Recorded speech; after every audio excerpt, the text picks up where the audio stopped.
During a night patrol in the Madinagar border area under Sonamara jurisdiction on Wednesday, authorities recovered 525 bottles of contraband cough syrup packed in 3 sacks with an estimated street value of Rs 5 lakh.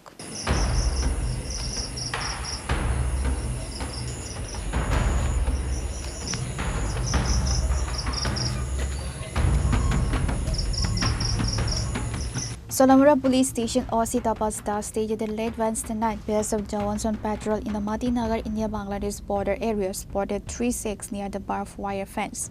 Subsequently, the police and BSF recovered the sacks. The sacks contained 525 bottles of contraband cough syrup. It is suspected that the cough syrup was stockpiled near the barbed wire fence to be smuggled into Bangladesh. আজকে আমাদের সোনামুড়া থানার অন্তর্গত যে Motinagar border area আছে এখানে patrolling করার সময় 3টা বস্তার মধ্যে প্লাস্টিক বস্তার মধ্যে হিউজ কোয়ান্টিটি স্কোপ উদ্ধার করা হয়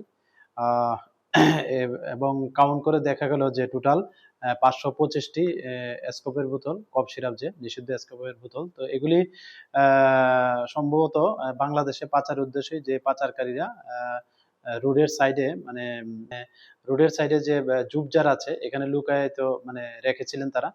তো এগুলি অন দ্য স্পটে সিজ করা হয় after observing all legal formalities এবং এ নিয়ে আমাদের সোনামুড়া থানা একটা এনকোয়ারি স্টার্ট করি যে এগুলির প্রকৃত মালিককে এবং এগুলির সঙ্গে কারা যুক্ত আছে। তো আমরা যাকেই বা যাদের এগেনস্টেই এরকম এভিডেন্স পাই যে এগুলির মালিক, আমরা অবশ্যই তাদের এগেনস্টে যা লফুল অ্যাকশন নেওয়ার আমরা অবশ্যই নেব।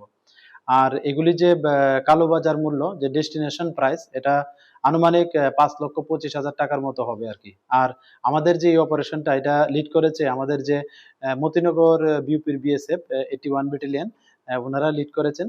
তো আমরা দেখছি যারাই এটার সঙ্গে যুক্ত থাকার প্রমাণ পাওয়া যাবে আমরা অবশ্যই তাদের এগেইনস্টে লফুল অ্যাকশন নেব। Thank you.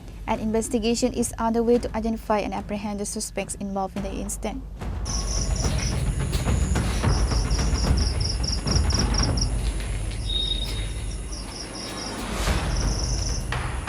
Bureau Report, Chinkhara.